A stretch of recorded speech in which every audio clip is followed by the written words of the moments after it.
RD Molon para sa message mo, and the whole people, all the people of Region 8 are really grateful for all your efforts, especially in facilitating the approval of our testing center. Dr. Molon, thank you very much. And our next speaker is our ARD, Assistant Regional Director of Department of Health Region 8, the chairman of our COVID-19 Testing Center, Dr. Exu Sabalderino. Ma'am, good afternoon po.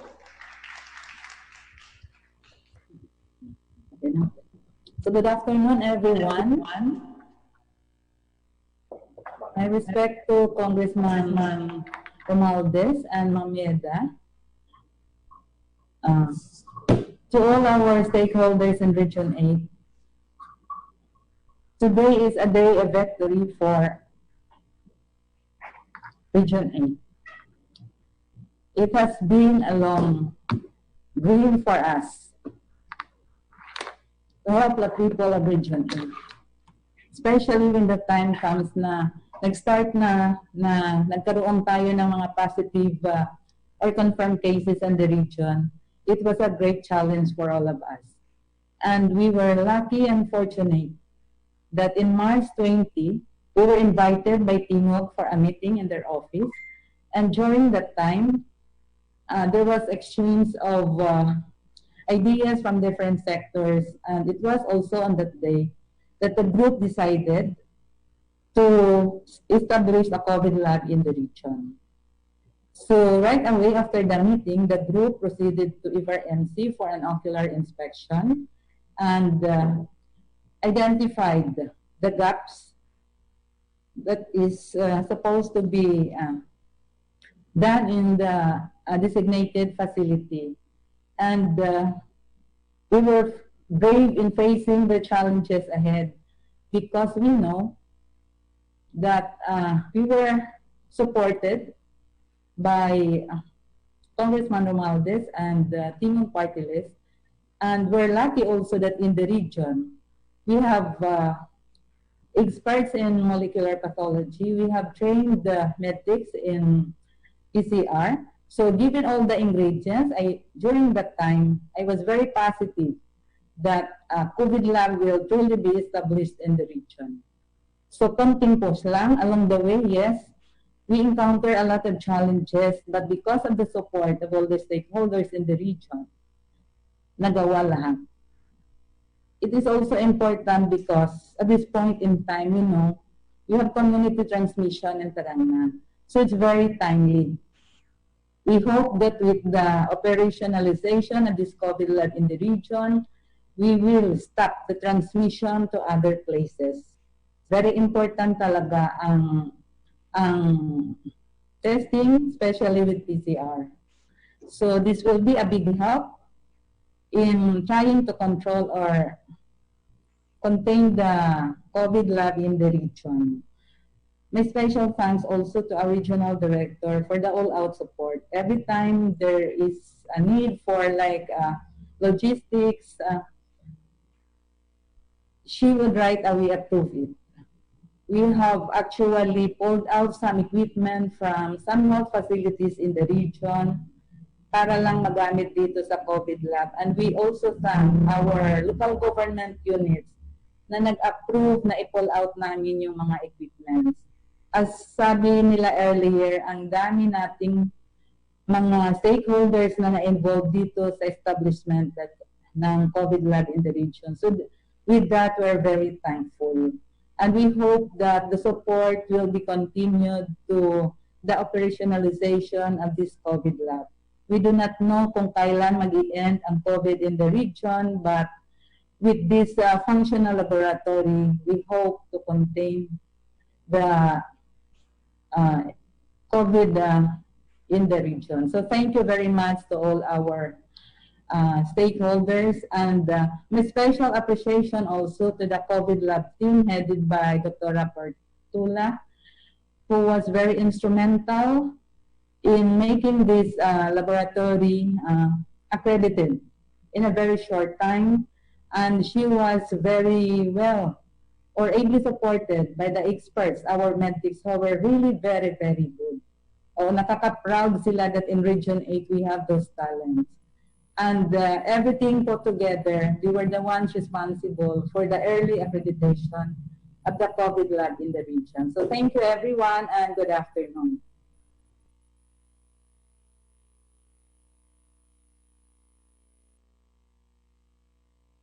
Instrumental by coordinating everyone else here in the region for the realization of our testing center. Thank you very much for all the efforts, ma'am. And of course, just for the information of everyone, we will have also our blessing, Dr. Mulon, RD Mulon. We'll have a blessing of our testing center tomorrow at 3 p.m. Di ba po? Is it confirmed, Dr. RD? Okay, thank you. Thank you very much. So we have two more speakers for today. We have the City Health Officer of Tacloban City, the City Government of Tacloban, by the person of Dr. Gloria Fabricas. Hi, ma'am.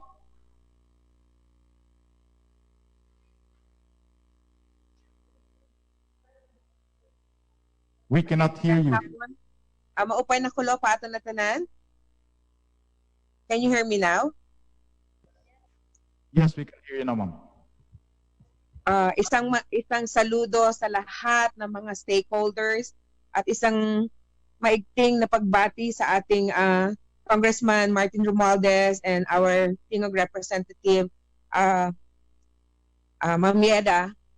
Kagabi when I see the letter, I've been crying and really thanking God for all the things that had happened in a very quick, in the timeline. We can always recognize that God has His own timeline. At talagang dito nakita that we really heal as one. And as a part of the local government unit, through the leadership of Mayor Alfred Romualdez, talagang napakalaki ng pagsama-sama at like what had happened when it started March 20 until last night of May 8, 2020. So in behalf of other hospitals also, we have other hospitals, the private hospitals, and the whole Region 8 will truly benefit with this laboratory now that we have at EBRMC. So in behalf of Mayor Alfred S. Romualdez, the support will always be here. Talagang alam mo, nakakataba talaga ng puso ang mga yung sinabi ng ating RD Molon and ARD Valverino that Region 8 not only has that Region 8 has people who are really at its best. So yun lang po yung masabi ko na talagang saludo po kami sa iyo. Mabuhay lahat ng ating mga stakeholders. And good afternoon and God bless us all. Thank you very much, Dr. Fabregas. Maraming salamat talaga, Doktora, dahil alam namin na ang City Government of Tacloban will be paying for the allowances and salaries of our medtechs. Yes. That's how yes. I took your message, ma'am. And I think the City of Tacloban is also planning to buy testing kits, right, ma'am? Are you planning to buy the testing kits also? Yeah, if we have the the RT-PCR, not the rapid one, the RT-PCR. The RT-PCR. Okay, thank you very much for that. And our last speaker for today is, of course, our Chief Pathologist of the Eastern Visayas Regional Medical Center. Nagulat siya. Dr. K. Parilla. Ma'am. Yeah, nagulat ako. What do you want me to say, sir? Okay, first of all, I would like to thank all the stakeholders, the Romualdez's, our DOH department, and our EVRMC team. Actually, I believe that God has orchestrated everyone and everything, especially that we have our chair, the chair of the TWG for the COVID lab for this Eastern Visayas region COVID-19 testing center. We call her actually our mother dragon, ARD. Hi, ARD and RD. So we would just want to thank you enough for really supporting us in our endeavor. And also with our COVID coordinator, Ma'am Lisa Balila, as Sir Carlos had said, that she is really our pusher. You know what? In creating a COVID center, at first I was really so negative at it because it needs not only the fundings, but it needs people. So funds plus the right kind of people na magmaman sa COVID testing lab center. And yun, God has orchestrated everything and everyone, especially that hands-on din si Sir Jude. We call him actually Saint Jude. Kasi nga sa kakasir, Saint Jude na. Yun, as in, Sir, saludo kami sa'yo. Saint Jude ng tawag namin sa'yo. So what else can I say? I just want to thank God, thank everyone, and especially my team, my MedTech team. Thank you so much kasi without them also, hindi magpupursue this one. So thank you, my team. Yun lang. Thank you very much, Dr. Thank you for everything. And of course, we are not forgetting to also extend our gratitude to the people behind everything, to the people behind all the efforts around this testing center. We have the Chief of Staff of Congressman Martin Romualdez, Rachel Santiago. Thank you very much, Rach, for coordinating also the people in Manila and the people here in Tacloban. We also have our regional or district head here, Glenn Capucion. He is the one that really mobilized workers during the quarantine period so we can have our testing center completed. And of course, we have here Attorney Mark Reyes and all the rest of the staff of Tingog Sinarangan and Congressman Martin Romualdez. Apart from that, before the open forum, may I just like to isang rundown for those people who really helped the realization of this testing center. Regional Director DOH, of course, number 1, ma'am, of Eastern Visayas, Dr. Minerva Molon. Ma'am, thank you very much, RD. And our Assistant Regional Director of DOH, Dr. Exuperia Sabalbirino. Ma'am, thank you. We have our Philippine Association of Medical Technologists for Leyte Biliran Chapter, PAMET, Mr. Carlo Chris Apurilio and his crew and staff and the whole gang who are here. Okay, and we have EVRMC Chief Pathologist, Dr. K. Parilla. Thank you, ma'am. The City Government of Tacloban, especially to the City Health Officer, Dr. Gloria Fabregas, and the City Administrator, Attorney Aldrin Quebec, and of course, the City Mayor of Tacloban, Mayor Alfred Romualdez. And without also the cooperation and the help, assistance of our Philippine Air Force, Colonel Meriwade De Leon, sir, thank you for all the effort, sir. Salamat talaga. Kasi kung wala kayo, hindi makakarating ang RT-PCR sa Tacloban City. Thank you very much, sir. Thank you po. And to your team, we are so grateful for that, for all the efforts. And now we will have our open forum. The questions may be addressed to anybody participating in this press conference today. And I will just be hopping from our media here and also the questions already in place that were texted and phoned in to us. So, okay, can we have our Atom Channel TV station local, Mr. Nelson Braga, to ask the first question, sir?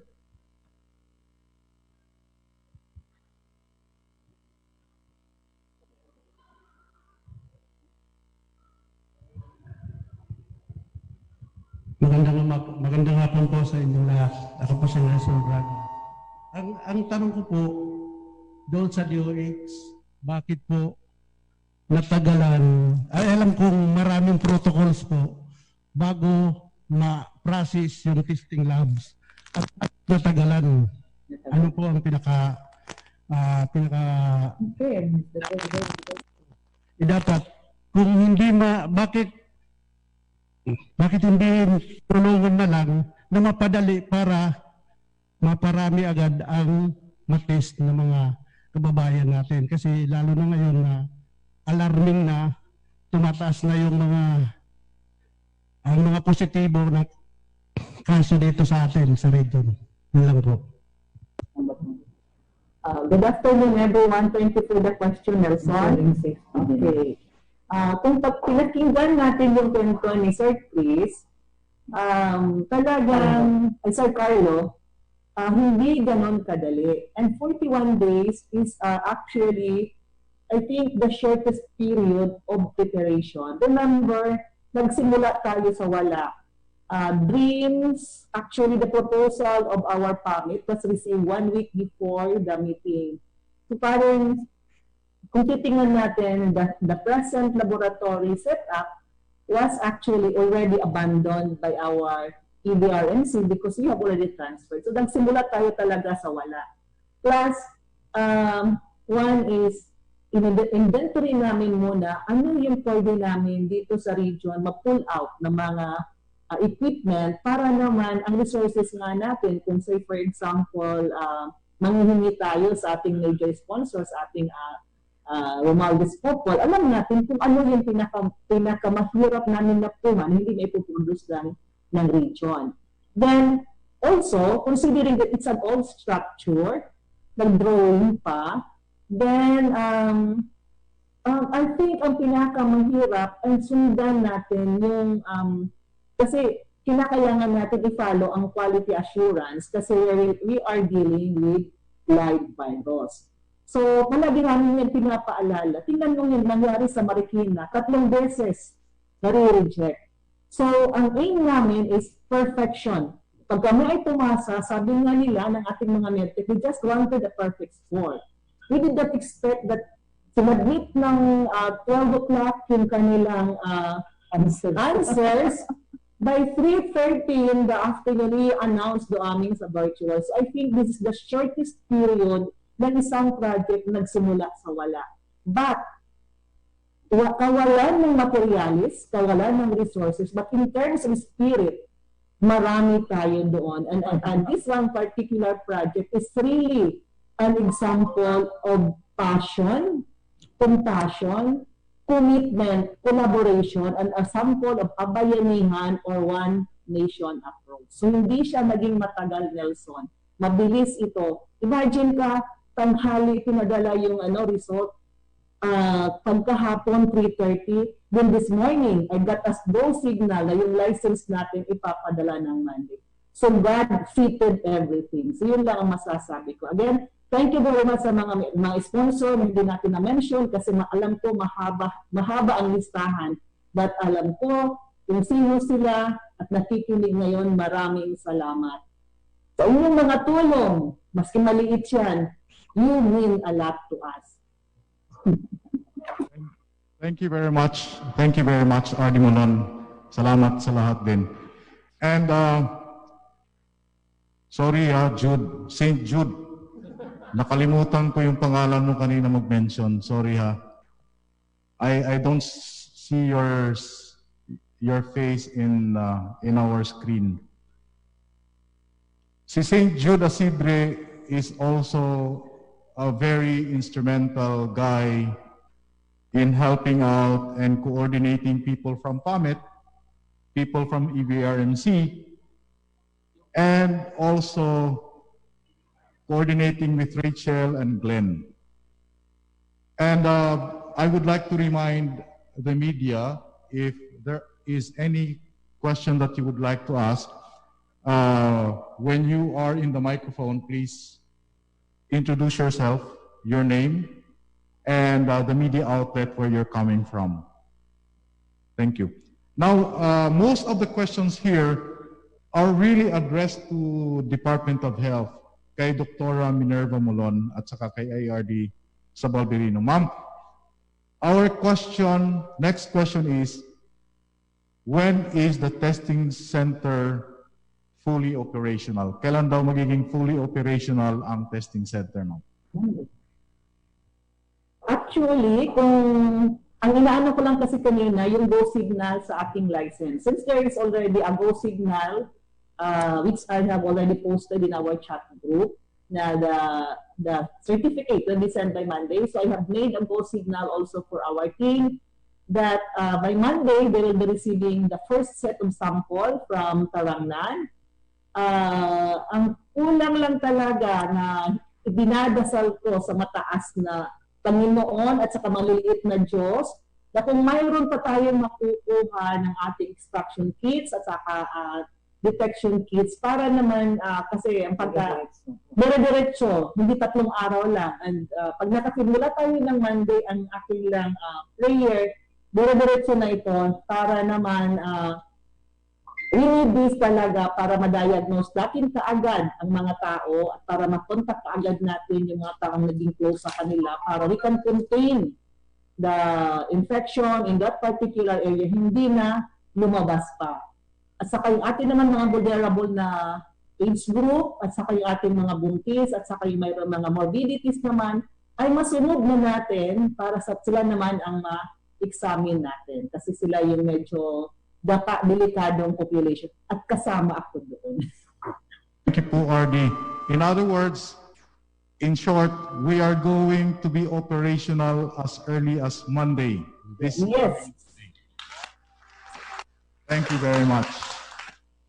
And Doctora, I think you will agree with me that this is really an absolute teamwork from all people, from all departments, from all agencies. This is really teamwork. Thank you very much. And we would like to call on the next media here, Mr. Rani Arsenas. Ryan.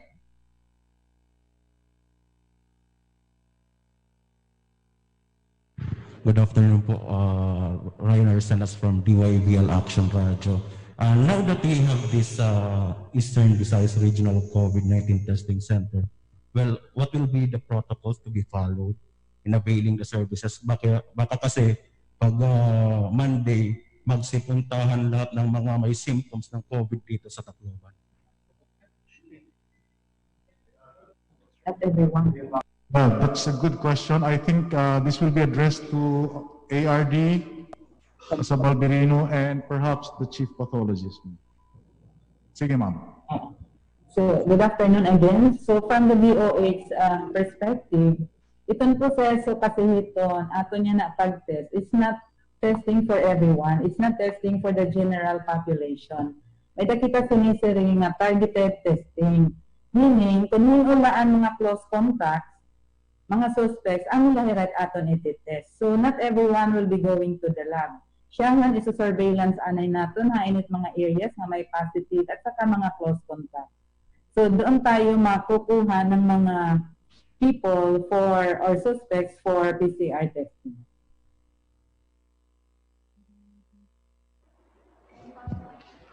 Yes, ma'am. Thank you very much. Any follow-up question? Right? Okay. Wait, kalimutan ko.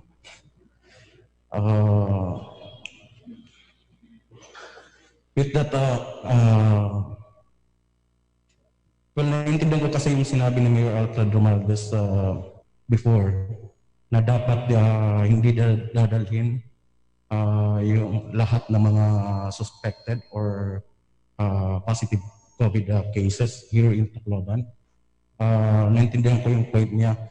With that, do we have a plan of establishing a COVID testing center outside Tacloban para hindi na masyadong matakot si Mayor Romualdez? RD or ARD? ARD.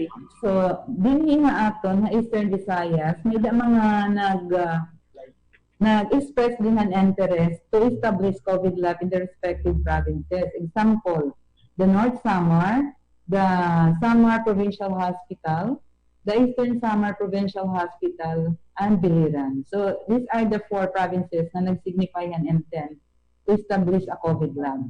We also have one upcoming laboratory from the private hospital to be established at Divine Word Hospital. So yun ang mga COVID labs in the pipeline for possible accreditation. Okay. Thank you very much, ma'am. Again, thank you. And also, we would like to acknowledge also, we would like to thank special thanks to Secretary Duque of Department of Health and RITM because they helped also facilitate the approval of the testing center. Thank you, Secretary Duque, and thank you, RITM. And we have here a question also. I don't know who will answer this, either si Dr. Parilla or RD Mulon. What is the daily capacity for testing? Okay, si Carl, okay. We for now, when we already have, for now, because we only have one running RT-PCR, ang isang shift po namin ay kayang mag-process ng around 90 samples. So when we start, ang aming target, like Monday, kaya po namin ng maximum na 90, but after that, we can increase that to about 200 or 303 shifts. At meron na rin kaming isa pang RT-PCR na binigay ng OPAV. This will also double the capacity of the lab. At meron din kaming inaasahan na automated RNA extractor. This can still double the capacity of the lab. Pag meron kaming RNA extractor at marami kaming kits na ibibigay nyo, kaya po namin ng mga 700 in one day. Wow. That's good. Malaking capacity pala yung testing center natin.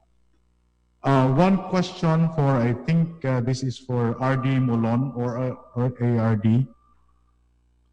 If one wants to be tested, what are the steps to follow?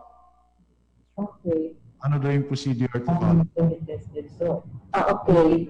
As mentioned by ARD, meron tayong fina-follow na criteria ng magpapatest. So, kung halimbawa hindi siya mag-fall ng criteria, say for example, one of us would go to Cebu na requirement doon ang RT-PCR, then we will look into is it really necessary na kinanglan siya magpa-test. So, there was one actually na nangyari yan. So, I have to check in other region kung necessary ba talaga na i-test ko siya. Kasi parang sayang naman ang isang test just to facilitate things na para sa akin, pwede naman mag-recommend ng iba. So, we will still follow the protocol. For those who want to get tested, we have to be connected dito sa RESO para makuha namin ang history and what is really the purpose of the test that they are requesting. Okay, thank you. I think that's very clear enough, Doctora. Okay, si Mr. Carl will add. I-add ko lang po para ma-clarify po because we're talking about testing. We promised the DOH before, and that is our policy now, that samples will be care of the DOH resu. Wala pong pupunta sa lab na walk-in. Hindi po pwede yon. If you want to be tested, you will have to coordinate with the DOH resu. Ang tatanggapin lang po sa EVR-CTC ay mga samples na galing sa DOH resu at wala na pong iba. So that means na itong samples na to galing sa resu are samples coming from all over the region. Wala ring pili ito kasi kagabi pa lang meron nang nagpi-claim ng exclusivity sa lab, which is not good. So this is coming from all over the region na ipapasa sa DOH resu na ibibigay sa laboratory. So ang ipaprocess lang po namin ay galing sa resu, galing mismo sa EVRMC. Wala pong iba na pwedeng mag-walk-in. Okay, sir. Sir Carl, ano ba yung ibig sabihin ng resu? RESU is Regional Epidemiologic Surveillance Unit of the DOH. Sana tama ang action pagka-transcribe niyan. Okay, okay, tama pala. Thank you, RD and ARD. Okay. Let's say if one wants to be tested and he wants to go to resu, saan mo yung office niya? DOH Regional Office. Correct, RD? Yes, nasa DOH compound. Actually, wala lang kami ditong listahan ng hotline. So, they don't really need to go to the office. Tatawag lang sila ng hotline and i-interviewin sila kasi meron tayong sinasabing case investigation form. So, doon sa case investigation form, makikita naman nun kung talagang there's really a need for this person to undergo swab. Kasi yung isang swab, kinukompute na namin kanina ng ARD, ang worth niya is 5,000. So parang given also the, although nagsasabi kanina si Carlo kung mayroon magbibigay, pero as of now, very limited pa ang ating resources. So we cannot just give it left and right. Hindi siya magiging, ano ba tawag niyan, yung parang sa kagustuhan lang ng isang tao. Kasi ang purpose talaga nito, as of now, is to detect unconfirmed cases, especially among those exposed and the vulnerables. Thank you very much. Now, our next question will be coming from Marie Tonet Grace Martisio of Manila Bulletin. She's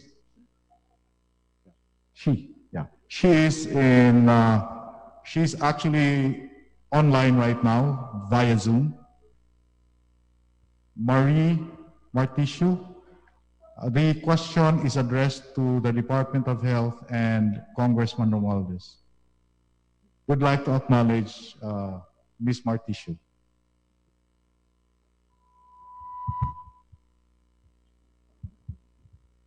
Are you? Nandiyan ka pa?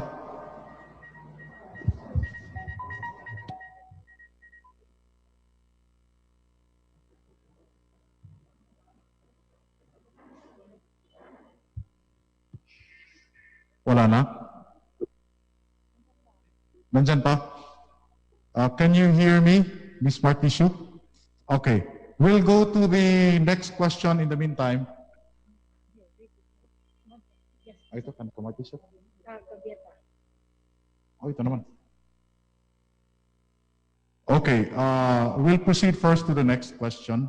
This is coming from Joey Gabieta of Leyte Samar Daily Express and Philippine Daily Inquirer. To the DOH, Department of Health, what's the capacity now of our EVRMC lab for confirmatory test, ma'am?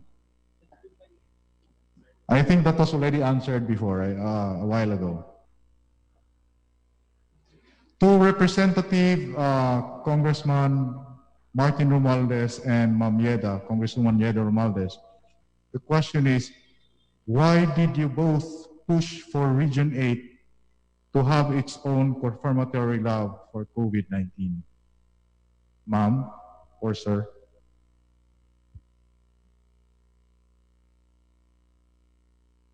Hello, can you hear me? We can hear you, ma'am po. Yes. Well, first of all, because with my medical, I am a nurse, no, and I really feel that this is necessary, especially malayo tayo sa NCR, and I think madami tayong mga OFWs. We really need a testing center for us to protect also our constituents, and so I'm just very grateful na the Tingog team, and everyone else in Tacloban, and all the agencies work together to have this dream realized. It's really, really important that we have our own, we can do our own, and we are able to know and protect our constituents in the region. Thank you very much, ma'am. Sir Martin?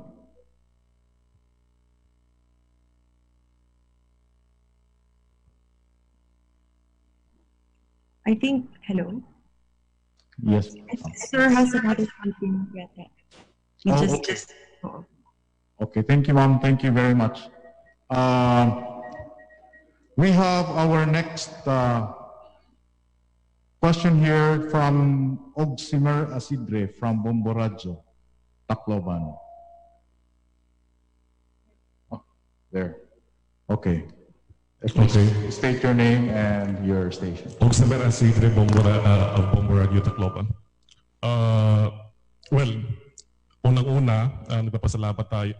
Siyempre, I know, tuwang-tuwa yung ating mga kababayan sa COVID-19 testing center na magiging operational na siya by Monday. Sigurado ako, tuwang-tuwa tayong lahat kasi hindi na tayo mag-aantay ng matagal sa result, no? At yun nga, ganun na sabi ni Sir Carlo, ay yung capacity per day is 90 or kaya hanggang 700.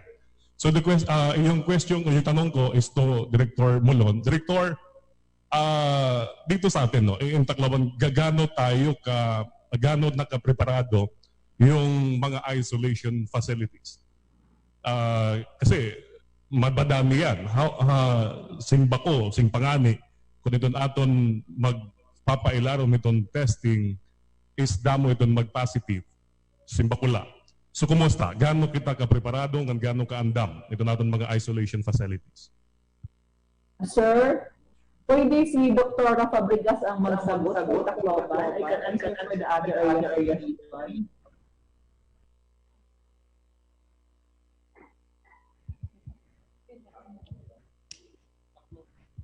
Okay, for Tacloban, ma'am. Dr. Fabregas. Yes, ma'am. We cannot hear you po. Now. Okay, good. So, gaano kahanda ang Tacloban? Is that the question? Isolation, yeah. Isolation facility. Okay. Actually, we have the Department of Health is also instrumental with that. We have a public-private health facility network among Tacloban, and except for Mother Mercy Hospital, the ACE Hospital, Tacloban City Hospital also for the mild positive with comorbidity, yung aming mga health workers and the high-risk pregnant women. Tapos, ang DWU, of course, is already ready since then, and RTR. Pero meron silang binigay na mga beds lang that they can be yung beds na maka-accommodate nila. For the city of Tacloban, we had identified our isolation facility for those who are still waiting for the confirmed case, yung mga aming mild na wala siyang comorbidity. So far as in kung dadami talaga, and I believe during our health cluster meeting headed by our Director Mulon, every LGU in the region are prepared to identify their own isolation area, except that for those who have severe cases wherein EVRMC will take care of that. Okay, ma'am. For the region, Can we let Dr. Homonhon also answer for the whole region? yeah. Dr. Okay. So good afternoon again. So for the region, actually, it's LGU have been asked. There is actually a joint, merong joint circular DILG at saka DOH. And for the past weeks, we've been receiving actually the listing coming from the different LGUs. But ang nakita naman kasi namin, nililistahan lang nila, but in terms of its functionality, hindi pa handa. So as of now, almost all the provinces have submitted the different municipalities identified isolation area, quarantine areas, and even hotels for the repatriate. So mayroon yung mga listahan na sa LGUs. Ang kakulangan lang is because there is a standard that was stated in our issuance, DOH issuance, and also because there's also a joint circular by the DILG, binalikan namin. So hindi lahat ng mga nakalista na in-identify nila ay talagang sinasabing kaya ng number of beds because we really will follow the 1.5 meter distance between one bed and the other. So mayroon na. Say for example, sample na lang natin yung kaso ng Burawin. So nang nangyari sa Burawin, they have 4 beds for the isolation area. Isa lang naman ang naging pasyente nila doon. And for the level 1 hospital, which is district hospital, mayroon naman din silang in-identify. So this po ngayon sa summer naman, in terms naman doon sa Tarangan, they have their community hospital na 10 beds, 4 ang nilagay natin, and kahapon yung another 4 nilagay natin doon. So we prepared also the mayor. Ang nandun ngayon for Tarangan is we have already identified 3 buildings. For in these 3 buildings, 1 elementary school, 1 high school, and the evacuation center can already accommodate 55 individuals to be isolated. For those naman na ma-identify nila na talagang close contact and they need to be pulled out from their houses, nag-identify na si Mayor ng quarantine area, which is the basketball court, at may nakahanda doon na 100 beds. So, example lang ito ng preparedness. Then, yesterday, as we had another positive, no? So isa doon, isang 66-year-old na mild cases. Hindi na natin dinala dito sa ABRNC. This morning, it was already transported to the provincial hospital. So in terms ng pagtulong namin sa kanila, kasi nakita rin naman natin ang gap at saka yung fear ng ating mga health workers in terms of handling them. So, later, inorientan natin ang ating mga chief of hospitals at saka ating mga primary healthcare workers. Then, doon naman sa summer, considering na nandun ang ating maraming cases ngayon, EBRNC team already went to summer to orient the chief of hospitals at saka yung kanilang mga primary healthcare workers. So, sunod naman namin, maybe we'll go to North Summer and we'll go around to look also into the facilities and the preparedness of our health workers. So, gano'n ang aming ginagawang preparation ngayon. Thank you very much. Thank you, ma'am. Thank you very much, ma'am. Thank you. There is one... may follow-up question daw. Director, babalik ako hanggang Dr. Fabregas. Director, Dr. Fabregas, gaano kita kasigurado nga tanan nga persons or patient under investigation or monitoring is namomonitorhin maupay nga secure din kasi anon sa kaadlaw allegedly may nakakadto sa save more nga pasyente or under investigation. Gagano kita kasigurado nga inihirain namomonitorhin maupay nga diri tutugutan nga magagawa sa Rabalay samtang nagpapailaron pa quarantine period. For the city of Tacloban, I would like to clarify yung nasa Save More. Yung ating radyo baktas na naman ito, alam niyo po, yung nangyari sa Save More, hinimatay lang po yung pasyente. Nagresponde po ang Bureau of Fire Protection and EMS na kasi po, that is their protocol na kung sila ay magre-respond for emergency cases, they have to wear the proper PPE. So hindi po porke nakaganon sila na para silang astronaut ay meron ng PUI doon. Tapos, ang lahat po ng ating mga person under investigation or yung ating mga suspect po, karamihan halimbawa po na-admit sila sa EVRMC SARI, tapos i-refer po yan sa City of Tacloban sa aming mga district health center that they are home isolation. We are monitoring them twice a day. Tinitignan, pinupuntahan po sila ng ating either the BHERT or yung ating mga HRH and nurses and yung bulig ng ating Department of Health. So talagang yung ating person under investigation na o yung suspect ay talaga pong minomonitor natin twice a day. And for the City of Tacloban, binalik namin yung barangay control points doon sa mga areas na meron kaming contacts at saka mga suspect. Kaya nagtataka yung mga bakit binalik yung kanilang barangay control points, pero sinasabi namin kahit inalis yung barangay control points, the Barangay Health Emergency Response Team continues to be functional. Hindi po tinanggal din pati yung Barangay Health Emergency Response Team. Hindi pa po tapos yung ating pandemic. Kaya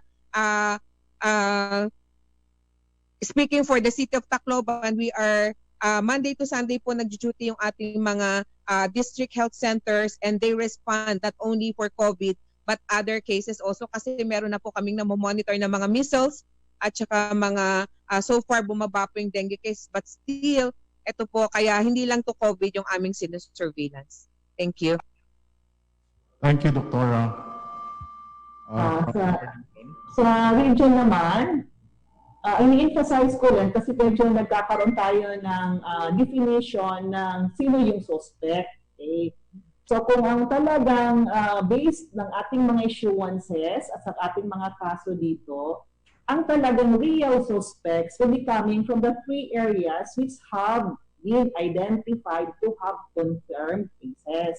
So we have Burawin. So as of now, ang isa dating pasyente na nauna, na-discharge na siya but still on home quarantine waiting for the 3rd swab na sana yung kanyang 3rd, diba dapat 2 negative. So sana yung kanyang 3rd swab maging negative na para makonsider natin siyang recover. While Denise, kinunan natin siya ng 2nd swab, wala pa yung result. So doon sa Burawin, itong mga pasyente naman ito ay galing sa barangay Balao at sa Kahapunan. So para lang maging klarado lang what are the suspects, no? Then siyempre, kung galing ka talaga sa tarangan, given that there is now a community transmission, nasasabi natin lahat halos na manggagaling sa tarangan na lalabas, especially if mayroon silang signs and symptoms, consider natin siya ng suspect. Then, the 3rd case na bago lang is coming from Catbalogan, specifically from Barangay Mercedes. So, pag ito lang sila, ito-consider na suspect natin, nandito naman ang ating representative from PNP, kasama natin sila na nag-monitor doon sa baba at saka yung ating BHERTs naman are also still doing their monitoring sa ating mga citizen ng different municipalities. So, ang masasabi ko lang is, especially yung mga beyond May 15, pag inopen na natin ang mga borders, so yung sinasabi namin palagi sa ating mga MHOs, because sila naman ang may direct communication sa ating mga mayor, is just like what Dr. Fabregas is doing, maging vigilant tayo sa mga bagong mukha at magpa-register kaagad sila sa barangay. Kung hindi man sila nakaregister sa barangay, na nakalusot sila sa isang border, sila na mismo ang ating BHERTs ang magpunta doon sa taong yun at ilista, at with the PNP will also be monitoring ang whereabouts ng mga taong ito. So it's a matter also of collaboration of the different agencies that are involved in terms of contact tracing and also in terms of safeguarding the community. So still in place naman din yan, wala naman din binabago. It's just na sinasabi ni Dr. Fabregas na because may SARI doon sa isang area, yeah, we can monitor that kasi yung SARI nga is one of those diseases, SARI, influenza-like illness, kasama ito sa tatlo na sino-surveillance natin na infectious diseases. At saka yung iba pa nating mga, yun nga, measles, mga reportable na mga diseases na baka lang na-overlook because naka-focus tayo sa ating public. So thank you very much. RD, thank you very much. We just have two last questions po. And just for the information of everyone, Congressman Romualdez has already signed off because he has another important meeting. And we also would like to acknowledge, of course, the help of Dr. Cherise Agustin of RITM and Major Villamin of the Office of Civil Defense. Okay, the two last questions. The first of the two is addressed to PhilHealth representative, kung nandyan na po. Si Dr. Chato Suyong, Doktora. Doktora, if you are there, I cannot see your screen here. If you are there, what are the programs of PhilHealth that are COVID-related? Siguro, kuan ni Doktora, the benefits that a PhilHealth patient can get from PhilHealth. Ano yung programs po nyo? First, we have the patient benefits of PhilHealth for COVID patients. And these are for probable and confirmed cases that have developed pneumonia. For mild pneumonia, we have a benefit of 43,997. For moderate pneumonia, it's 143,267. And for severe pneumonia, it is 333,519. We cannot hear you well, Doktora. We cannot hear you well. I hope you can improve your sound there on your side.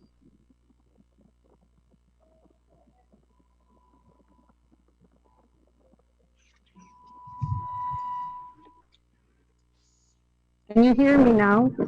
Yes, okay. Better po.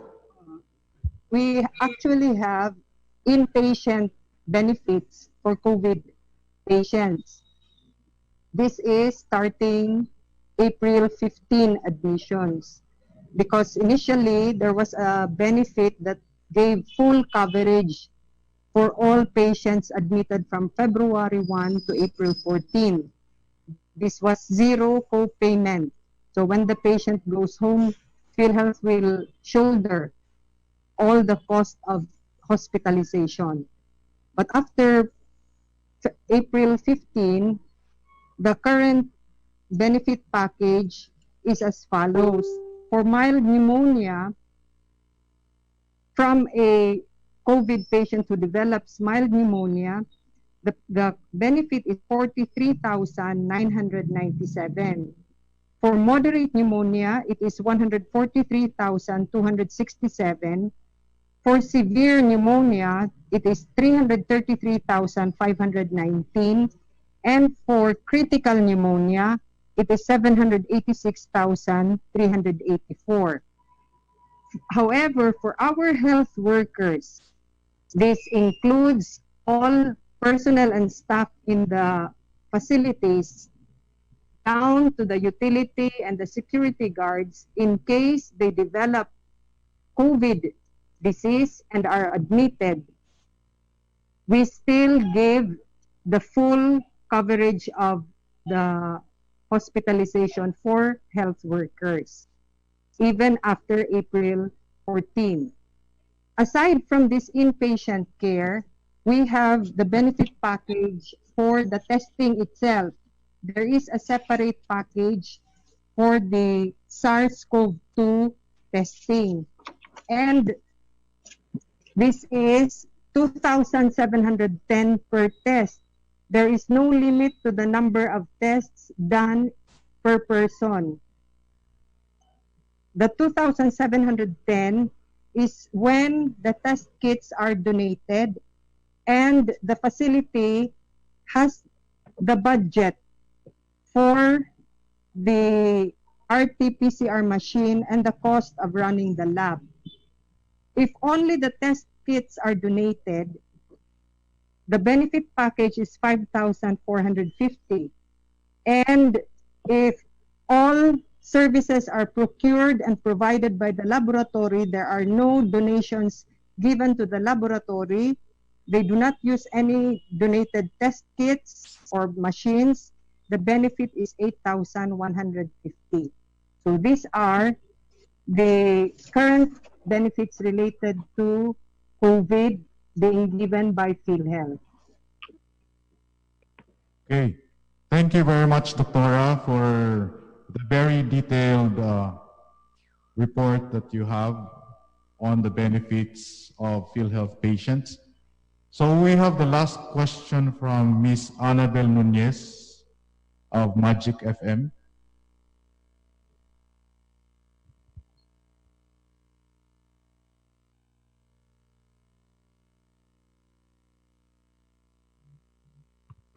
Hello, magic afternoon sa inyong lahat dito. In behalf sa aming station manager, si Alan Yero Amistoso, tinatanong ko po kay Dr. Moron.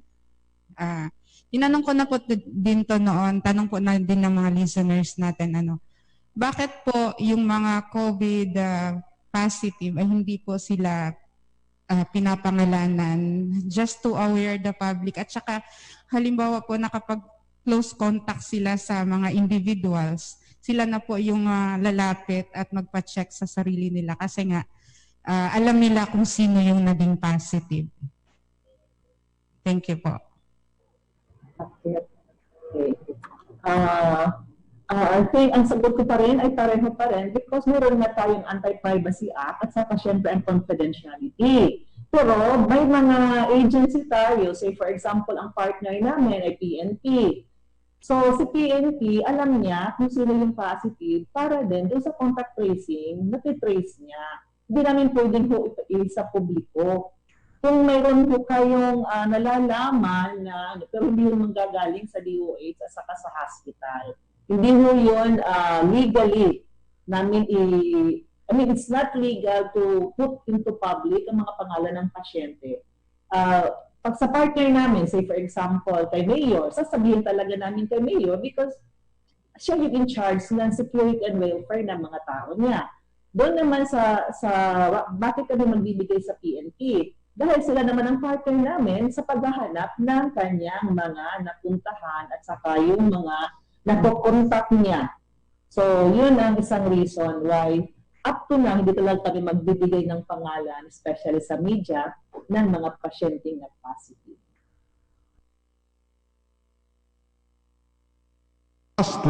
Very last question. Kasi I got here like 3 questions of the same nature.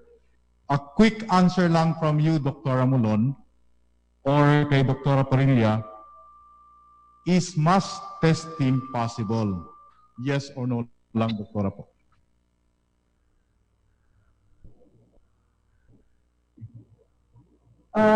Siguro kung we will have enough.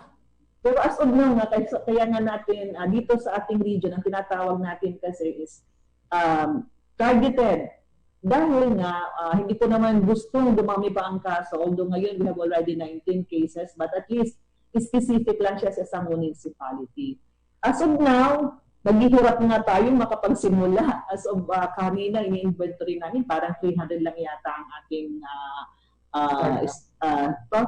start-up na detection kit. Paano tayo mag-aambisyon ng mass detection? Siguro eventually, pero as of now, given the situation, again, ipaprioritize pa rin natin yung mga contact na part ng ating mga positive cases at saka ating mga vulnerables. Pero kung dumating ang panahon, remember, we have 4.7 million na population dito sa region. So, yung itatarget natin, so, kailangan natin na hindi lang sponsor, but it will be the national government or probably the Bayanihan Fund ng ating mga local government. They will have also to pitch in kung ganun ang magiging magiging proseso for mass testing. Thank you. Thank you very much, Doktora. At saka, bottom line lang, mahal kasi ang mass testing. Okay. So, isang PCR test. 5,000 ang isang test. Yeah, 5,000 ang isang test. We actually have so many other questions here, but since we don't have that much time anymore, so we would like to go to the closing remarks already. We would like once again, to thank everyone who participated in this Zoom conference, press conference. And we would like to hear from Congresswoman Mamieda Romualdez for the closing remarks. Ma'am? Hello. Yes, ma'am, we can hear you po. Well, on behalf of Tingog Party List, kay St. Jude Asidre, Jude, if you can hear me, you've been very involved with me. And of course, our dear majority floor leader and our first district representative, Martin Romualdez, we are again very grateful to all of you, to all the agencies involved, to all our stakeholders, to PAMET, to everyone, no, for working collectively to make this dream come true. So we're very, very grateful. And also, I'd like to say that with this online, this new normal, no, kaning atong online nga press conference or online meetings, I just realized how much I missed Tacloban. I haven't been there in a long time since March. RD Molon, I think I saw you, March, diba, in Congress. So, I miss all of you. I miss Doktora Gumagay. I miss Mano Glenn Capuchon. I miss everyone, no?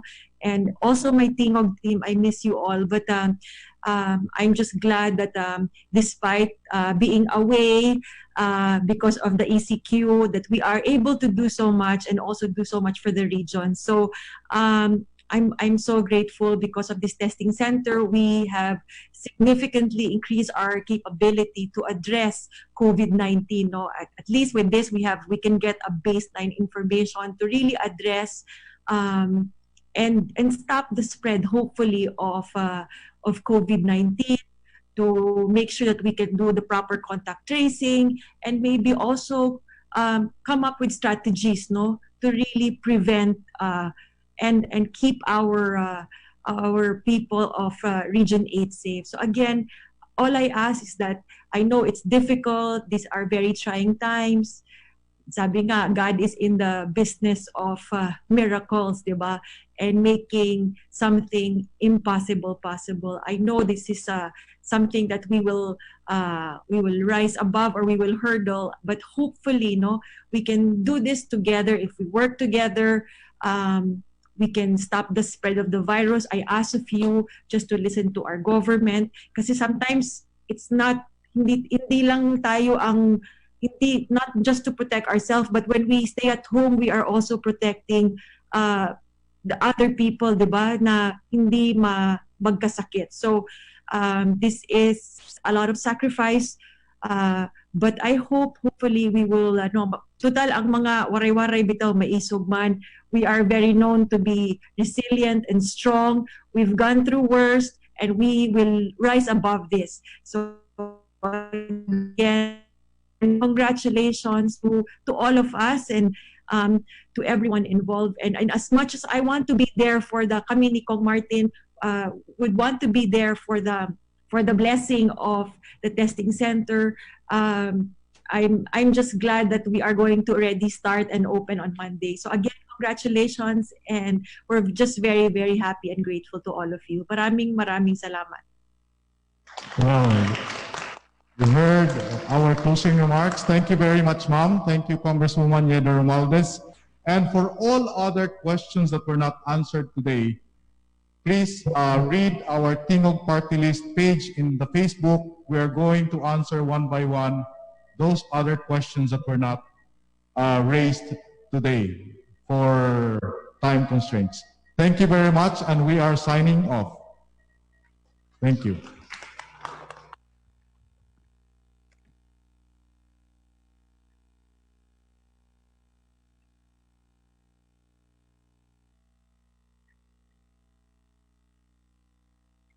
Thank you. Mga kasangkayan, mga kaugop amanton na press conference. Good news para aton nga mga taga Region 8 latest summer biliran na din kaman nga lugar din ha Region 8 Eastern Visayas. May na kita sinisaring Eastern Visayas COVID-19 testing center. Di ba? Nalilipay kita kay diri na kinanglanon kumadto pa ha Cebu or ha Manila para magpa-test kung ikaw in positive or negative hini nga pagtaga COVID-19. Anyway, klaro ka upe nagpapasalamat kita itong liderato ni Tingog Party List Congresswoman Yeda Marie Romualdez ngan ni late 1st District Congressman Martin Romualdez kay amoy rainin instrumento ngan kumbaga an aton mga boses nabatian ngan yan mga kaugop sa ring paman naton nalilipay kita kaupay nga may dala kita kalugaringon na testing center dinhi ha syudad hiton Tacloban ngan iniin bintaha para aton kay sahan kita nga tanan in kumbaga pananglitan man baga umabot a punto itong magkadahin sa nagpaman magkaadahin mas damo nga negatibo or damot makuan anyway di rin na kita kinanglanon pa maghinarayo lugar. So far mga kaugop amad to an press conference ngan damo ang mga pamakyan nga nabatong gihapon han DOH ngan hinaot untano nga klaro adto kaupay para haaton nga tanan. And again mga kasangkayan utrohon lang natin iton dako ngan timus kita nagpapasalamat kan Congresswoman Yeda Marie Romualdez and Tingog Party List or kan Congressman Martin Romualdez gihapon. Mga commercial ani kita kay damo pa ni aton mga commercial until ano pa nga oras. Mabalik kita kataliwan hiton pipira nga mga pahinumdom. COVID-19 update. COVID-19 update.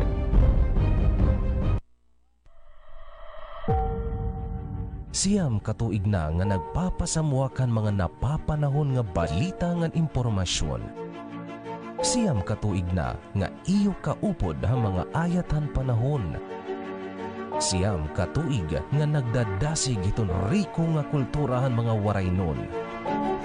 Nag-uusahan naton nga kalugaringon telebisyon ha rehiyon. PRTV. Siyam katuig na hatangkod nga pagsiserbisyo ha rehiyon 8.